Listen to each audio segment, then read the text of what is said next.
तो अब हम इस क्वेश्चन को सॉल्व करेंगे। So we have to match the one in column one with column two के साथ मैच करना है, कॉलम वन और कॉलम टू को। सो इससे पहले हम इस क्वेश्चन का की कॉन्सेप्ट लिखेंगे। ओके, पहले क्वेश्चन का की कॉन्सेप्ट क्या है? इस क्वेश्चन का की कॉन्सेप्ट तो क्वेश्चन है, ऐसा कोई मल्टी कॉन्सेप्ट क्वेश्चन है ना, इसलिए की कॉन्सेप्ट आप लेसन का नाम लिख लो, बायोटेक्नोलॉजी लिख लो ताकि आसानी हो, क्योंकि ये सब मल्टी कॉन्सेप्ट क्वेश्चन है। यहाँ पर bio piracy last part of the chapter में आएगा, बायो प्रोस्पेक्टिंग भी last part of the chapter में आएगा, मोनोक्लोनल एंटीबॉडीज मिडल में कहीं आएगा। तो ये सब मल्टी कॉन्सेप्चुअल क्वेश्चन है जो बायोटेक्नोलॉजी से रिलेटेड है। ओके, तो इसलिए बायोटेक्नोलॉजी। अब हमें एक एक ऑप्शन को एवेल्युएट करना है ना। बायोपायरेसी मतलब क्या? What do you mean by biopiracy? Biopiracy मतलब यूज ऑफ बायो रिसोर्सेस का यूज करना विदाउट एनी प्रॉपर ऑथराइजेशन। किसी भी प्रॉपर ऑथराइजेशन नहीं मिलने पर भी अगर कोई बायोलॉजिकल रिसोर्सेज को यूज़ कर रहा है तो हम उसे क्या कहते हैं? हम उसे कहते हैं बायोपायरेसी। वहाँ पर क्या हो रहा है? बायोपायरेसी हो रहा है। ओके, सो यहाँ पर बायोपायरेसी हो रहा है, use of bioresources without any proper authorization. कोई भी प्रॉपर ऑथराइजेशन नहीं है और लाइसेंस नहीं है, उसके बावजूद अगर कोई यूज़ कर रहा है तो हम क्या कहते हैं उसको? बायोपायरेसी कहते हैं। ओके, सो बायोपायरेसी मतलब use of biological resources without any proper authorisation, है ना। तो क्या हो जाएगा पहला वाला का आंसर? डी। ओके, तो उसके बाद दूसरा क्या है? बायो प्रोस्पेक्टिंग मतलब क्या? बायो प्रोस्पेक्टिंग मतलब सर्च। बायो प्रोस्पेक्टिंग का यही मतलब होता है, बायो प्रोस्पेक्टिंग मतलब search for biological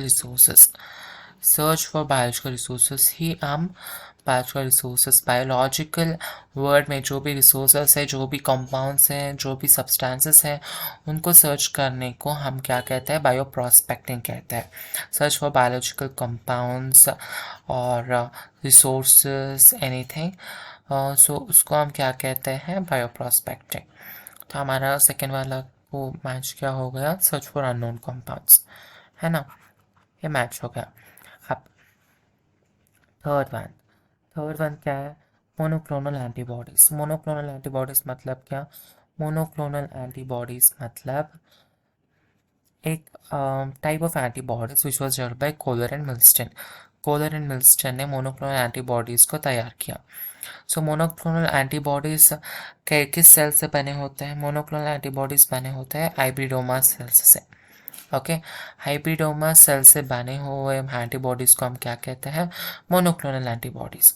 so hybridoma cell से बने हुए एंटीबॉडीज को मोनोक्लोनल एंटीबॉडीज कहते हैं। तो पूरा ये टेक्नोलॉजी जो हाइब्रिडोमा सेल से मोनोक्लोनल एंटीबॉडीज बनाते हैं, उसको हम क्या कहते हैं? उसको हम कहते हैं हाइब्रिडोमा टेक्नोलॉजी। क्या कहते हैं उसको हम? हाइब्रिडोमा